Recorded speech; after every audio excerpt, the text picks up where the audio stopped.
Mark chapter 13. And as he came out of the temple, one of his disciples said to him, "Look, teacher, what wonderful stones and what wonderful buildings." And Jesus said to him, "Do you see these great buildings? There will not be left here one stone upon another that will not be thrown down." And as he sat on the Mount of Olives opposite the temple, Peter, James and John and Andrew asked him privately, "Tell us, when will these things be? And what about the sign when all these things are about to be accomplished?" And Jesus began to say to them, "See that no one leads you astray. Many will come in my name, saying, 'I am he,' and they will lead many astray. When you hear of wars and rumors of wars, do not be alarmed. This must take place, but the end is not yet. For nation will rise against nation and kingdom against kingdom. There will be earthquakes in various places. There will be famines. These are but the beginnings of the birth pains. Be on your guard. For they will deliver you over to councils, and you will be beaten in synagogues, and you will stand before governors and kings for my sake to bear witness before them. And the gospel must first be proclaimed to all nations. And when they bring you to trial and deliver you over, do not be anxious beforehand what you are to say, but say whatever is given to you in that hour. For it is not you who will speak, but the Holy Spirit. And brother will deliver brother over to death, and the father his child, and children will rise against parents and have them put to death. And you will be hated by all for my name's sake. But the one who endures to the end will be saved.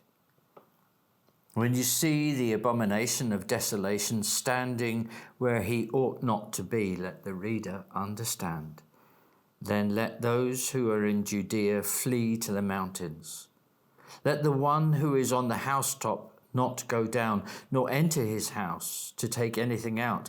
And let the one who is in the field not turn back to take his cloak. For alas, for women who are pregnant and for those who are nursing infants in those days, pray that it may not happen in winter.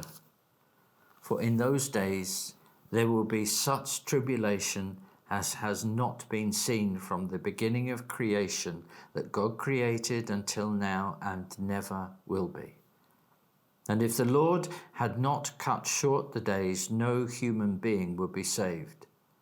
But for the sake of the elect whom he chose, he shortened the days. And then if anyone says to you, 'Look, here is the Christ,' or 'Look, there he is,' do not believe it. For false Christs and false prophets will arise and perform signs and wonders to lead astray, if possible, the elect. Be on guard. I have told you all things beforehand.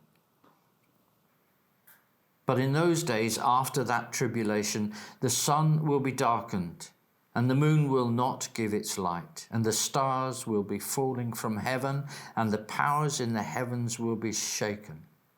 And then they will see the Son of Man coming in clouds with great power and glory.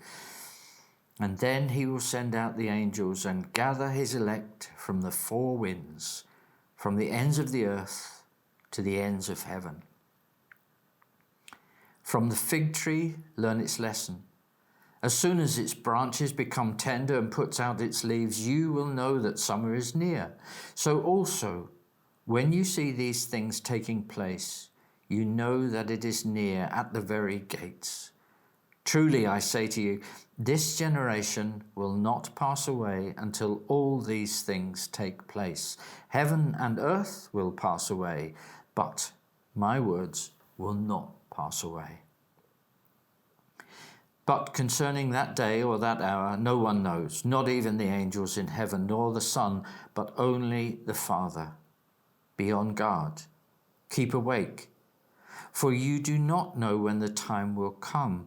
It is like a man going on a journey when he leaves home and puts his servants in charge, each with his work, and commands the doorkeeper to stay awake. Therefore, stay awake, for you do not know when the master of the house will come, in the evening or at midnight, or when the rooster crows, or in the morning, lest he come suddenly and find you asleep. And what I say to you, I say to all, stay awake.